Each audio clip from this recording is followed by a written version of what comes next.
कहानी श्रापित आत्मा भाग 2। घर अंदर से बहुत खूबसूरत था। दीवारों में बहुत बड़ी बड़ी तस्वीर लगी हुई थी। घर के अंदर महंगी महंगी लाइटें जल रही थीं। घर देखने में महल जैसा लग रहा था। विक्रम हैरानी से उस घर की तरफ देखना लगा। तभी रागिनी कहने लगी, आप ऊपर के कमरे में जाकर कपड़े बदल लीजिए, नहीं तो आप बीमार पड़ जाओगे। विक्रम ने कहा, ठीक है, मैं ऊपर के कमरे में जाता हूं, तब तक आप चाय का इंतजाम करती तो अच्छा होता। रागिनी थोड़ा मुस्कुराई और अंदर के कमरे में चली गई। विक्रम जब सीढ़ियों से ऊपर की कमरे की तरफ जा रहा था तो उसे ऐसा महसूस हो रहा था कोई उसके पीछे पीछे चल रहा है। विक्रम जैसे ही देखने के लिए पीछे मुड़ता है, वहां पर कोई भी नहीं था। विक्रम ऊपर के कमरे में चला गया। ऊपर का कमरा बहुत बड़ा था। उस कमरे में बहुत सारे आलीशान चीजें रखी हुई थीं। वहां पर बहुत सारी अलमारी भी थी।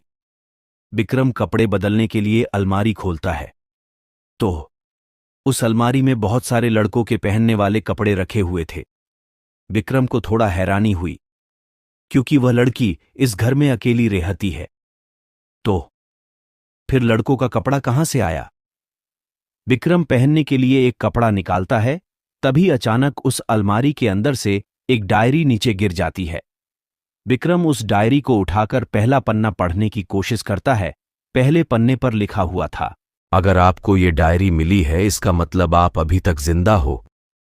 इस घर में जो भी आया है, सबको मौत की सजा मिली है। आज तक कोई भी इस घर से जिंदा वापस नहीं गया है, क्योंकि ये घर शापित है।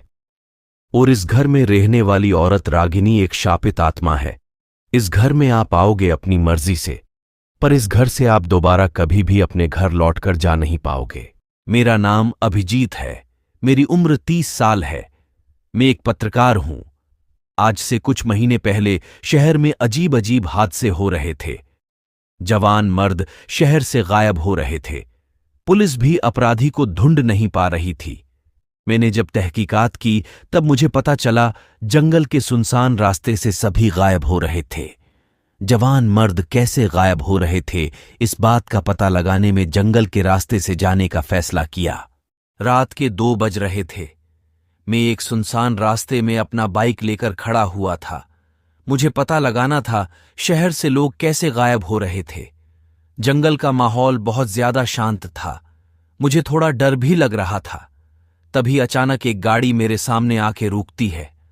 गाड़ी के अंदर से एक खूबसूरत लड़की बाहर निकलती है और मेरे सामने आकर खड़ी हो जाती है।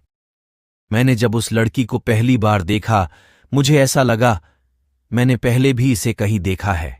मैं सोच ही रहा था, तब लड़की ने मुझसे पूछा, आप सुनसान रास्ते में क्या कर रहे हो? आपको कोई परेशानी है तो आप मेरी गाड़ी में बैठ सकते हैं। तभी मैं उस लड़की से झूठ बोला कि मेरा बाइक खराब हो गया है। इतना सुनते ही लड़की गाड़ी का दरवाजा खोल देती है और मैं गाड़ी के अंदर जाकर बैठता हूं। गाड़ी एक सुनसान रास्ते से होकर जंगल के भीतर जाने लगी थी। मुझे बहुत डर लग रहा था। मैं अपने डर पे काबू रखकर उस लड़की के साथ उसके घर गया। जब मैं उसके घर के पास पहुंचा तो मुझे बहुत हैरानी हुई, क्योंकि आज से पहले मैं कई बार इस रास्ते से गया हूं, पर मुझे घर दिखाई नहीं दिया है।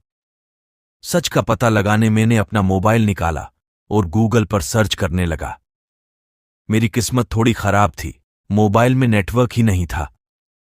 लड़की मेरे पास आकर कहने लगी, चलिए अंदर चलते हैं। आज रात आप यहीं रुकिए, सुबह होते ही चले जाना। तब तक मैं आपके लिए चाय बनाकर लाती हूं। वह लड़की चाय बनाने के लिए रसोई घर चली गई थी। शहर से लोग कैसे गायब हो रहे थे, इस बात का पता लगाने में चोरी छुपे सीढ़ियों से ऊपर के कमरे में चला गया। ऊपर का कमरा थोड़ा अंधेरा था। मैंने मोबाइल का टॉर्च जलाया और कमरे के अंदर चला गया। उस कमरे से भयानक बदबू आ रही थी, जैसे कोई लाश छड़ रही हो। मैंने जब बदबू का पीछा किया तब कमरे के बाथरूम में मुझे एक लाश मिली, जिसका सर धड़ से अलग था। इतना डरावना नजारा देखकर मैं बहुत ज्यादा डर गया और मैं चिल्लाने वाला ही था। तभी लाश में से एक आवाज आई, भाग जाओ यहां से, नहीं तो तुम्हारी हालत मेरी जैसी होगी। लाश जोर जोर से हंस रहा था। मुझे ये समझने में देरी नहीं हुई कि आज तक शहर में जितने लड़के लापता हुए हैं, उसका जिम्मेदार ये लड़की थी। मैं बहुत ज्यादा डर गया और अपनी जान बचाने के लिए मैं सीढ़ियों से नीचे की तरफ भागने लगा। पर ये क्या, घर के सभी दरवाजे बंद थे। मुझे समझ में नहीं आ रहा था मैं क्या करूं। मैं वापस हॉल में रखी हुई सोफे पे आकर बैठ गया और ऐसा दिखाने लगा जैसे कुछ नहीं हुआ हो। वह लड़की अंदर से एक कप चाय लेकर आई। मैंने चाय पीने का नाटक किया और चुपके से मैंने चाय बाहर फेंक दी। लड़की मुझसे कहने लगी, आज रात को आप डिनर में क्या खाएंगे? मैं बहुत ज्यादा डरा हुआ था। मेरी गले से आवाज नहीं निकल रही थी। मैंने हाथों से इशारा किया, कुछ भी बना दो। मैं वापस से सीढ़ियों से ऊपर चला आया। मुझे कुछ समझ में नहीं आ रहा था मैं क्या करूं। मैंने अपना मोबाइल निकाला तो किस्मत से मेरी मोबाइल में नेटवर्क दिखाई दे रहा था। मैंने गूगल पर सर्च किया, तभी मुझे पता चला। दोस्तों, आगे की कहानी सुनने के लिए हमारे चैनल पर बने रहे। चैनल को सब्सक्राइब करें, वीडियो को लाइक करें। मिलते हैं कहानी के अगले भाग में। धन्यवाद। शुभ रात्रि। आपका दिन शुभ हो।